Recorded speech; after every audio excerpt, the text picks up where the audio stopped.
말씀 베드로전서 2장입니다. 베드로전서 2장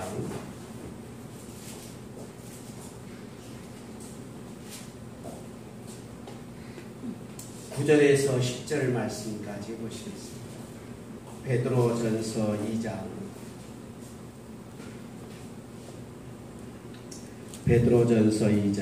9절에서 10절입니다. 신약성경 378페이지. 자, 함께 보시겠습니다.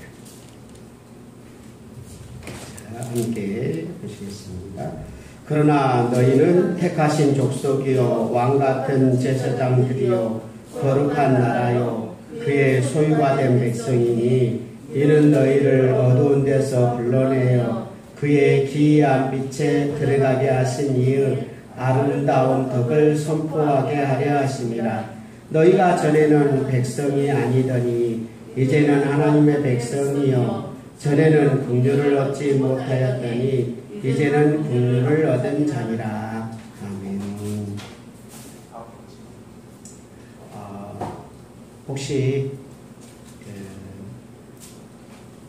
여러분들이 성경이 어떤 내용을 이야기하는지 한마디로 주제를 말하라면 성경의 주제는 무엇일까요? 성경을 보면 너무 방대하기 때문에 굉장히 많은 이야기를 해요. 그래서 수없이 많은 사람들이 본인의 관점에서 성경은 아마 이런 내용이다 라고 간단하게 여러 갈래로 이야기를 하고 있습니다. 그래서 아마 성경은 이럴 것이다 이렇게 이야기를 하고 있는데요. 성경에서 보면 굉장히 중요한 그 흐름이 있어요. 그 흐름 중에 한 흐름이 어떤 거냐면 하나님과 우리 인간의 관계를 표현하는 여러 가지 비유가 있어요. 비유.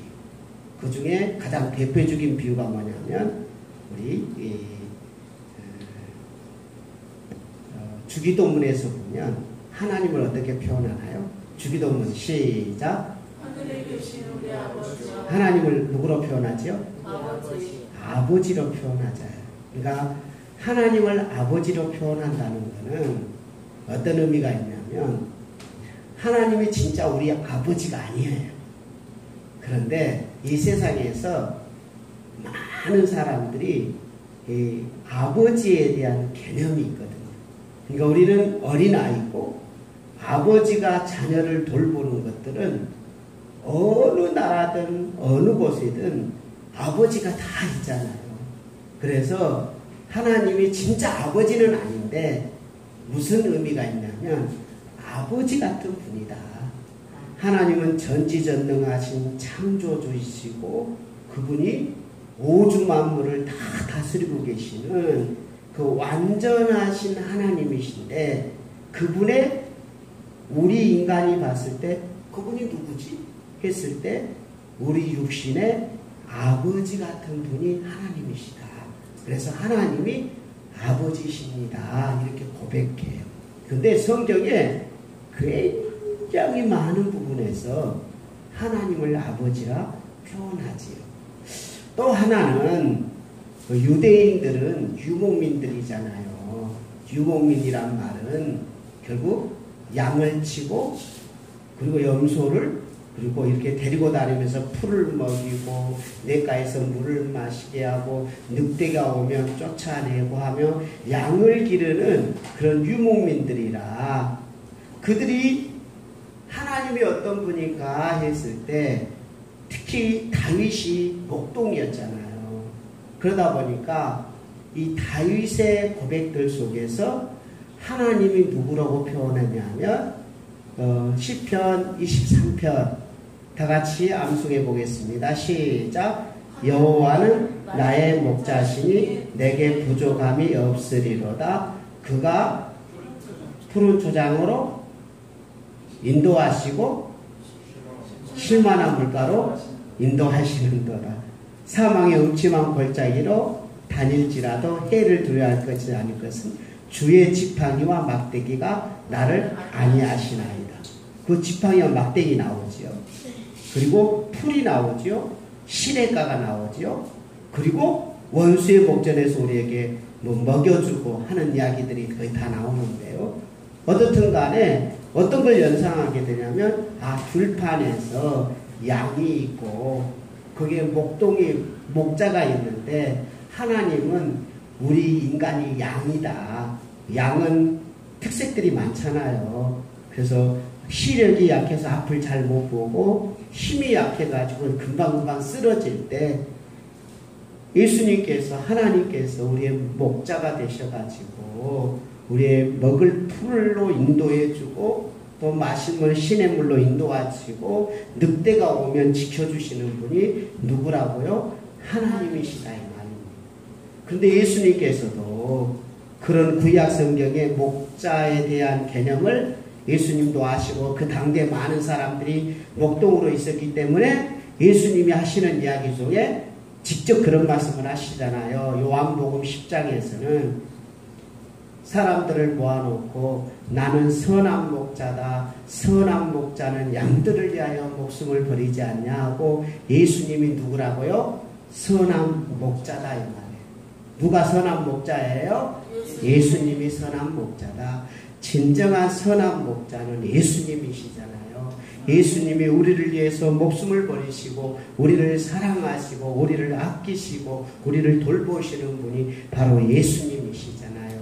내 죄를 씻어주시고 나를 안아주시고 나를 품어주시고 그리고 잃어버린 양 한 마리의 잃어버린 양 같은 우리에게 찾아오셔서 어루만지시고 사탄의 권세가 우리를 해하지 못하도록 지켜주신 분이 예수님이시잖아요. 그래서 선한 목자다 이렇게 표현하고 있습니다.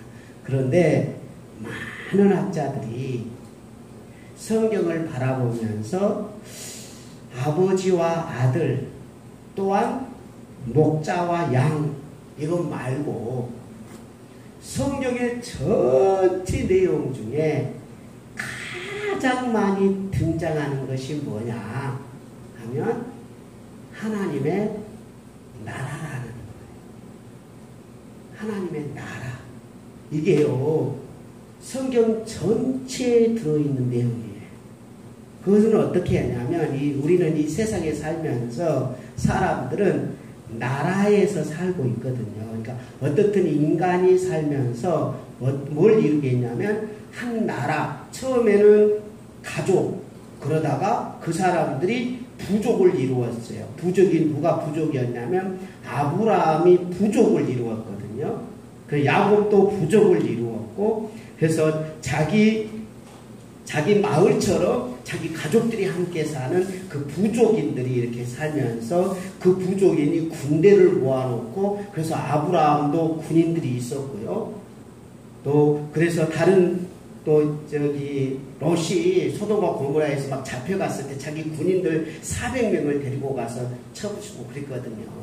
어떻든 간에 이 부족들이 를 잃어가지고 자기의 뜻 힘을 가지고 있는데 그게 넓어져서 어떻게 되냐면 큰 나라구를 이루고 있을 때 창세기를 하나님께서 누구에게 써줬을까요? 그러면 이스라엘 백성인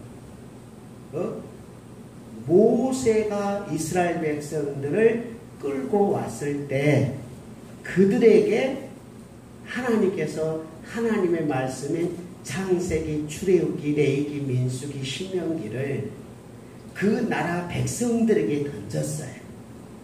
그러다 보니까 그곳에 어떤 정신이 흐르냐면 우리는 하나님의 백성이다.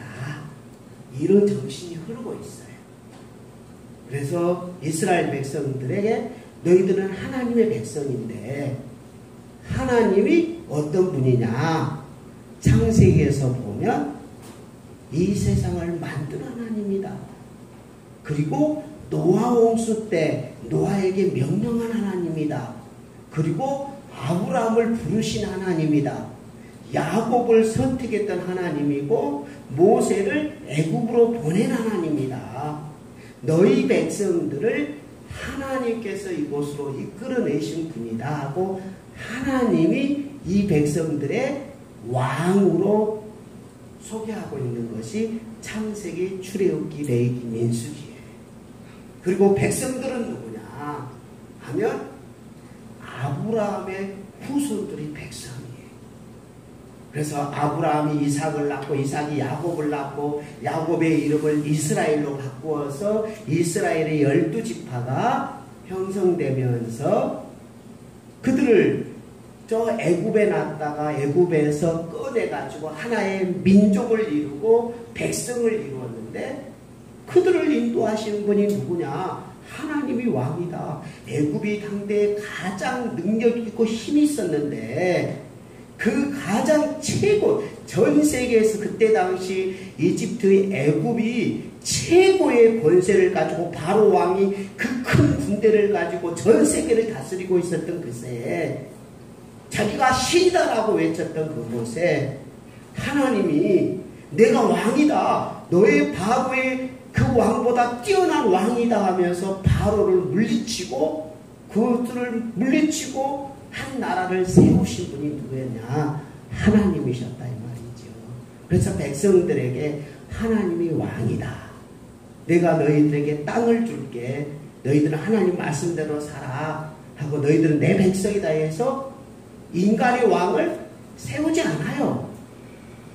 근데 자꾸 백성들이 사사기를 통하여서 아니 저 옆에 나라는 왕들이 있는데 우리에게는 왜 왕이 없습니까? 라고 기도원아 네가 왕 좀 되어달라 했더니 말도 안 되는 소리지 마라. 하나님이 왕이 있는데 내가 어떻게 왕이 되겠냐. 이렇게 해서 기도원이 왕 되는 것을 싫어해요. 그게 바로 이스라엘 백성들에게만 있는 것이에요. 그런데 그 하나님이 보이지는 않지만 왕이시고 다스리시는 분이셨어요. 그런데 그들에게 그 하나님께서 그들에도 왕을 달라니까 그래 사울왕 주니까 좋냐 안 좋냐 더 안 좋아지지 않냐. 너희들에게 진짜 보인 왕을 줄게 하고 하나님께서 보인 왕을 선물로 줘요. 그래서 그들이 누구 왕이었냐면 다윗 왕이었는데 다윗 왕이 하나님이 보낸 왕인 줄 알았더니 또 타락하고 인간인 게 드러나지요. 그래서 다윗에게 약속한 약속이 있어요. 진짜 너희 후손을 통해서 진짜 왕을 다윗처럼 보내줄게 하고 하나님께서 다윗의 언약을 맺으면서 진짜 왕을 보여줄게 하면서 다윗의 나라가 무너질 것을 이야기하고 새로운 왕을 준비하는 거죠. 그래서 새로운 왕을 준비해놓고 정말 보이는 나라 다윗이 왕이 되었고 솔로몬이 왕이 됐는데 계속 하나님의 나라는 계속 성장할 줄만 알았는데 결국 하나님의 나라가 무너져가는 거잖아요. 보이는 것은 무너지게 되어 있어요. 인간의 모임은 무너지게 되어 있어요. 그래서 그것이 무너지고 하나님께서 세운 왕을 이 땅에 보내지요. 그래서 예수님이 오실 때 저 동방박사가 뭘 봤죠? 별을 보고 왔지요. 별을 보고 왔는데 그들이 가지고 있는 선물이 뭐였죠? 황금과 유황과 몰약은 어떤 거냐면 왕이 있을 때 그 왕에게 드리는 예물이었어요. 그래서 그들을 왕께 경배하기 위해서 어디로 찾아왔냐면 왕궁으로 찾아왔어요. 우리가 별을 연구해서 보니까 이것이 왕이네요. 그 왕이 이곳에 태어나지 않습니까? 했더니 왕궁에서는 우리 왕이 안 태어났다. 그래서 다시 별을 봤더니 베들레헴에서 왕이 태어났다 해서 그곳에 가서 황금과 유황과 몰약을 왕 대신 예수님께 바치지요. 그래서 왕이 태어났다. 그래서 고요한 밤 거룩한 밤 우리가 부를 때 뭐가 태어났다? 왕이 나셨도다. 이렇게 찬양하잖아요. 누가 왕이냐? 예수님이 왕이시고 그분이 임마누엘 하신 하나님이시다. 그래서 왕이 나셨음을 예수님이 오실 때 선포하잖아요. 그리고 세례 요한이 외쳤던 외침이 무슨 외침이었죠? 회개하라. 천국이 가까웠다. 이렇게 하지. 천국은 뭐냐면, 자, 세례 요한이 예수님이 이제 사역하기 전에 지금 이 땅에는 천국이 아니다. 하늘나라가 아니다. 하나님 나라가 아니다. 이곳에는 죄악의 나라하고 사탄의 나라하고 세상의 나라다라고 이야기하고, 어떻게 이거 하나님이 창조한 이 세계가 세상의 나라가 되어버렸을까요?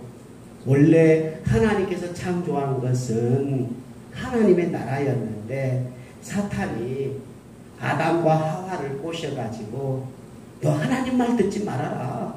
반역을 해라, 반역. 그러니까 하나님의 나라가 에덴 동산이었는데 그 하나님의 나라인 에덴 동산에서 반역이 일어난 거잖아요. 나 하나님 섬기기 싫다. 내가 하나님처럼 할래. 그리고 하나님과 함께 하려고 사탄의 유혹에 끌려서 반역이 일어나서 에덴 동산에서 쫓겨나면서 이 땅은 하나님의 다스림을 받는 게 아니라 자기 마음대로 살겠다는 인간들로 나무해져 버리는 거잖아요. 내가 하고 싶은 대로 살겠다. 사탄은 우리를 꼬셔요. 그냥 내 마음대로 살아라. 네 하고 싶은 대로 살아라. 그러니까 사탄은 늘 꼬십니다. 그러니까 에덴 동산에서 아담과 하와가 선악과를 딱 먹는 건 나 하나님 말 안 듣고 내 마음대로 살래요 하는 반역이잖아요. 반역함으로 하나님께서 에덴 동산 하나님과 함께 살면 거기 안에 무엇이 일어난가요? 샬롬이 일어나잖아요. 행복이 일어나잖아요. 하나님과 함께 살 때 인간은 진정한 평화가 있는 거잖아요. 근데 하나님을 거부하고 이 땅에 뭐가 사라져? 평화, 행복이 사라져 가잖아요. 그리고는 자기 마음대로 하면 행복할 줄 알았더니 오히려 더 고통과 아픔과 하나님 앞에 살지 않는 것이 얼마나 처참하고 비참한 것을 인간은 다 경험하게 되잖아요. 하나님과 함께 살지 않으면 그런 일들이 일어나잖아요. 그래서 사탄과 함께 짜가고 인간이 자기 마음대로 사는 인간들로 되어 있던 이런 곳이 뭐라고 하면 사탄이 정복한, 그래서 권세가 사탄에게 모든 권세가 있고 사탄의 그 권세를 잡고 우리를 현혹하고 우리의 눈을 가려놔서 하나님께 순종하지 못하도록 사탄이 우리의 눈을 자꾸 막잖아요. 안 보이잖아요. 그때 빛이신 예수님이 내려오셔서 우리의 죄를 씻어주시고, 그래서 우리의 죄를 씻어주시는 것을 외칠 때 이 세례 요한이 물로 죄를 씻지 않으면 천국을 볼 수 없다 하고 세례 요한이 물로 세례를 베풀잖아요. 그래서 굉장히 중요한 단어예요.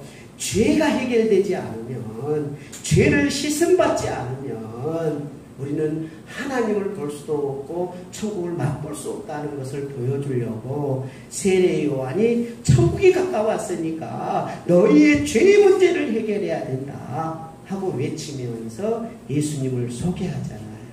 그래서 예수님이 쫙 와가지고 그분이 돌아다니면서 뭘 선포하느냐? 천국에 대한 이야기를 쭉 하고 있습니다. 천국, 또 어떤 곳에서는 하늘나라, 어떤 교회에서는 하나님 나라, 이렇게 이야기하는 것은 하나님이 다스리는 나라를 이야기합니다. 그래서 성경은 여러 가지로 표현하고 있는데요. 그래서 그 하나님의 다스리는 나라의 왕으로서 예수님이 오시는데 그 예수님이 어떻게 왕의 권위를 받습니까? 그냥 하나님께서 보내셔 왕이시지만 그분은 철저하게 어떤 일을 행하고 있냐면 하나님께 복종하고 하나님께 순종하는 왕이셨어요. 그래서 그분의 이 모든 땅의 권세, 하늘의 권세를 그분이 찾을 수 있었던 것은 하나님 앞에 온전한 순종으로 그 나라를 얻었어요. 그분이 어떻게 순종하셨습니까? 아담하고 완전히 비교되거든요. 아담은 에덴 동산에서 먹을 것이 많고 에덴 동산에서 풍요로워서 샬롬이 넘쳐났는데 그런데도 불구하고 에덴 동산에서 하나님을 거역하잖아요. 하나님 말씀을 거부하잖아요. 근데 예수님은 며칠 동안 금식하셨죠? 40. 며칠이 했어요? 40일 동안 했죠. 근데 예수님의 금식에서는 인간의 금식과 다른 금식이 하나가 있어요. 사람들도 가끔 40일 금식하신 분이 있잖아요. 근데 사람들은 40일 금식이 거의 불가능해요. 예수님처럼 하는 금식은. 그러면 대부분 죽어요. 왜 그러냐면 예수님은 먹는 것도 먹지 않고 물도 마시지 않고 40일을 버텼어요. 그러니까요.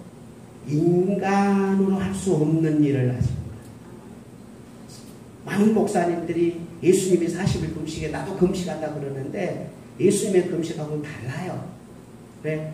다 물을 마시고 하거든요. 그러니까 예수님처럼 사실 이렇게 말하면 안 되고 그냥 나는 예수님처럼 못했지만 물을 마시면서 사실 이렇게 해야 돼. 예수님은 물도 안 마셨다 이렇게 나오거든요. 그러니까 아주 인간의 최극단 가장 처참한 곳에서 사탄이 유혹해. 자, 이걸 떡으로 만들어서 먹어라. 네가 40일 동안 금식했는데 이 모든 것을 하나님을 거역해라. 하나님 말씀보다는 네 마음대로 좀 살아라. 네가 원하는 것을 쟁취해라. 이렇게 유혹하는 거잖아. 근데 그 극단적인 처참한 상황 속에서 끝까지 변치 않고 하나님께 순종하는. 그래서 하나님 말씀 앞에 엎드리는 그런 예수님의 모습이 보이잖아요. 그리고 그분이 천국 복음을 전파하며 하나님의 권세를 가지고 사역하시다가 마지막 십자가 앞에서 아주 최고의 순종을 하잖아요. 내 원대로 마옵시고 아버지의 원대로 하기를 원합니다. 엘리 엘리 라마 사막다리 하나님 하나님 어찌하여 나를 버리십니까? 그때까지도 하나님을 대해서 끝까지 하나님만 바라보고 달려가는 그런 예수님의 순종. 그래서 하나님께서 이 세상에 하나님의 나라의 왕으로 바로 이가 내 아들이고 이가 너희들의 모델이고 이 예수님이 너희들이 따라올 길이다 하고 왕으로 세우시고 예수님을 따르는 사람들이 백성이 되는 거잖아요. 그래서 우리는 하나님의 백성으로 삼아주셨어요. 오늘 본문에서 아주 기가 막힌 이야기가 나오는데요. 베드로전서 2장 9절인데요. 한번 하나씩 보도록 하겠습니다. 베드로 2장 9절 시작. 그러나 너희는 택하신 족속이요. 첫째 뭐라고요? 택하신 족속이다. 너희들은 여기 앉아있는 여러분들은 다른 많은 사람들 중에 하나님이 택했대요. 그러니까 너는 내 자녀다. 택한 사람이 하나님의 백성이 되더라. 그러니까요, 우리는 잘 알아보면 아브라함을 하나님이 택했어요. 근데 아브라함이 첫 번째 자식이 누구였어요? 아브라함의 첫 번째 자식 이스마엘이었잖아요. 두 번째 자녀가 이삭이었어요. 근데 하나님께서 이스마엘은 아니야. 나는 이삭을 택했어. 너는 내 자녀야. 참 희한하죠. 그 다음 이삭이 아들 2명을 낳았어요. 쌍둥이를 낳았어요. 누구와 누구였죠? 에서와 야곱 있잖아요. 분명히 한 배에서 나왔어요. 그런데 거기에서 하나님이 야곱을 선택했어요. 그거는 어느 누구도 개입할 수 없어요. 내가 너를 사랑했어요. 택했어요. 야곱이 기질이 좋은 게 아니라 그냥 하나님이 선택했어요. 근데 야곱이 몇 명을 낳았죠? 12명을 낳았죠. 근데 그 12명을 하나님은 어떻게 했어요? 그냥 12명 통째로 선택했어요. 거기서 한 명을 선택할 수도 있었겠지. 요셉을 선택할 수도 있었겠지만 하나님은 그냥 12명을 선택했어요. 하나님의 백성은 철저히 하나님이 사랑합니다. 여러분 예수님을 믿는 거는 여러분들이 선택의 원리를 엊그제도 저한테 어떤 분이 질문을 했는데요. 그런 것을 고민하지 마세요. 무엇을 고민하지 마냐면 안 믿는 사람 선택했을 하세요. 이런 것들을 할 때 선택에 대한 이야기를 하지 않아요. 선택에 대한 논리를 하나님께서 성경에서 제시할 때 정확하게 나와 있는 내용이 어디냐면 에베소서 1장에 나와요. 창세전에 선택했대요. 창세전에 택했대요. 너희를 택했대요. 그런데 왜 택했느냐면 너희라는 말을 써요. 너희는 창세전에 택했다. 그러므로 뭐라게라? 하나님을 찬양해라. 오늘 본문에서도 뭐예요? 너희는 택하신 족속이다. 너희는 그러니까 베드로가 너희들을 예수 믿는 사람들은 택한 족속임을 알아라. 안 믿는 사람한테 대해서 그런 이야기를 하지 않아요. 너는 택이고 너는 그런 거 안 해요. 믿는 사람들 나 자신이 하나님께서 택해서 내가 믿었구나. 내가 잘나서 믿은 게 아니고 내 행위로 내가 구원 얻는 게 아니고 내 능력으로 구원 얻는 게 아니라 하나님께서 나를 택하셨구나. 고맙습니다. 예수님이 나를 위하여 십자가에 죽으신 은혜가 나를 택해서 죽어주셨구나. 내 행위로 구원 얻는 것이 아니구나. 하나님 감사합니다. 라고 감사와 찬양을 받고 싶어서 택한 것을 이야기하고 있어요. 굉장히 중요한 원리예요. 택함을 이야기할 때는 누구는 택했나 누구는 안 택했나 그 찾으라고 주는 게 아니고 택함 받은 백성이 여러분들이 그냥 착해서 예수 믿는 게 아니에요. 잘나서 예수님 믿게 하는 게 아니라 하나님 그냥 택하는 거예요. 애서는 놔두고 다른 사람 놔두고 여러분을 택해줬으니 여러분이 감사해라. 여러분이 하나님을 찬양해라. 예수님이 너를 위해 십자가에 주니 고마워해라. 그래서 택한 진리를 주는 거예요.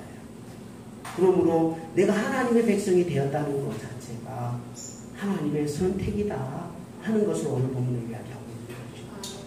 우리는 그것에 대해서 어떻게 하면 된다? 감사해야 돼. 근데 거기서 막 하나님 이미 택했으면 그 복잡하게 생각 하나님의 뜻을 그냥 그렇게 여러분들이 이해를 못해요. 택함의 원리를 여러분이 이해 못합니다. 알 수가 없어요. 하나님이 누구는 택하고 누구는 택하지 않는지 알 수가 우리 머리로 해석이 안 돼요. 뭐 더 이야기해 볼까요? 삼위일체를 해석. 하나님의 아들이 있고 아들이 있는데 그 하나님이고 성령님인데 그분이 예수님이고 그분이 있는데 하나님인데 하나님의 나라는 어디 있고 아무것도 우리 머릿속에는 이해가 안 돼요. 하나님의 뜻은 이해할 수 없어요. 예수님이 인간인데 하나님이고 그 인간의 머리로 그 해석이 안 돼요. 그냥 성경에서 그렇다면 그냥 믿는 거야. 성경에서 그렇구나. 그럼 믿고 그냥 가는 거지. 그걸 믿음이라고 그러는 거지. 이해하고 지식으로 판단하지 말고 하나님의 말씀은 그냥 믿고 보는 거예요. 왜? 인간은 하나님의 뜻을 모르니까. 다시 반복합니다.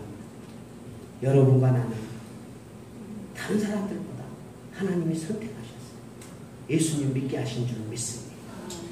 하나님이 사랑해서 예수님 믿게 했으니 나 같은 죄인 예수님 믿은 것을 감사하고 찬양하시는 여러분이 되시기를 바랍니다. 두 번째로 왕 같은 제사장이다. 제사장의 역할을 해라. 왕 같은 모습으로 살아라. 세상을 살아갈 때 피굴하게 살아가지 말고 하나님의 백성이잖아요. 하나님의 백성은 움츠리지 아니하고 하나님이 나를 택했고 하나님이 나를 사랑하십니다.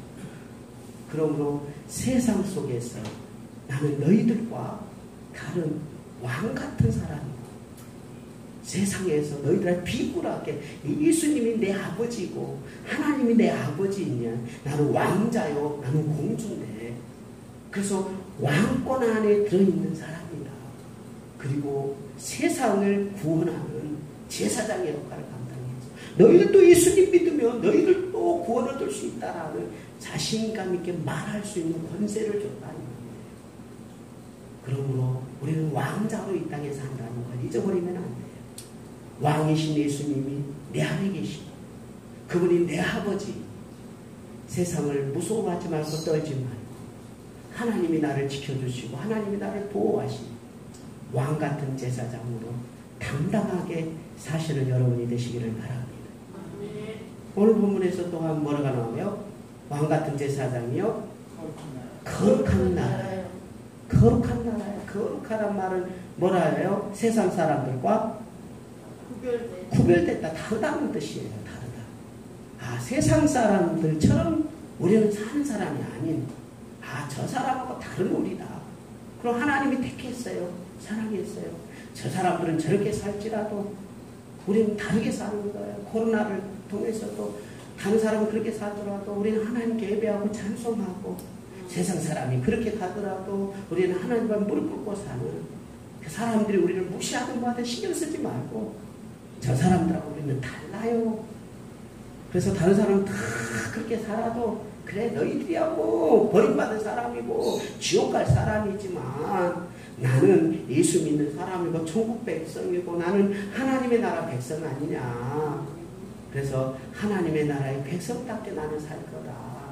그래서 주 예수님 모시고 이곳에서도 하나님의 나라, 저곳에서도 하나님의 나라, 주 예수님 모시고 하나님과 함께 사는 것이 나라다. 여기서 한 가지 여러분 좀 정리를 하세요. 하나님의 나라, 천국, 하늘나라는 절대 성경에서는 장소 조금으로 말하지 않아요. 뭘로 말하는지 아세요? 단어를 잘 생각하세요. 하나님의 나라는 무엇으로 이해해야 되는 줄 아세요? 통치 개념으로 이해하셔야 돼요. 무슨 개념으로 이해해라? 통치. 결국 무슨 말이냐면 하나님이 명령하면 이건 다스림이라고 통치한다고 해요. 그리고 우리는 그 하나님의 통치에 뭐 하는 거예요? 순종. 그러면 그것이 뭐가 되는 거예요? 하나님의 나라가 되는 거예요. 하나님이 명령하고 통치하면, 순종하면 하나님의 나라가 되는 거예요. 에덴 동산에서 하나님이 이렇게 살아라 했으면 순종하면 하나님의 나라예요. 이스라엘 백성들에게 이렇게 해야 된다라고 십계명을 줬는데 그것이 순종하면 하나님의 나라고 반역하면 하나님의 나라를 거역하는 거예요. 예수님이 계셔요. 예수님이 따라 순종하고 예수님께 순종하고 따라가면 하나님의 나라가 돼요. 하나님의 나라의 백성에 주는 선물이 뭐라죠? 샬롬. 뭐라고요? 샬롬. 에덴 동산에서 샬롬이 있었어요. 가정에서도 하나님이 다스리고 다 순종하면 가족이 샬롬이 일어나요. 교회가 하나님이 명령하고 순종하면 샬롬이 일어나요. 그 순종과 하나님 명령이 함께하는, 그래서 하나님이 함께하는, 우리는 하나님께 순종하는 사람이고 하나님 명령이다. 애국 백성들이 어떻게 살든 관심이 없어요. 저 세상 사람들은 어떻게 살든 상관이 없어요. 이스라엘 백성들에게 하나님께서는 창세기, 출애굽기, 레위기, 민수기, 신명기를, 모세 5경의 율법을 그들에게 주면서 너희는 하나님의 백성이니까 내가 명령한 대로 저들한테 말씀을 주지 않아요. 그래서 이들이 뭐나 거룩한 나라다. 저 사람들과 다른 나라다. 예수님께서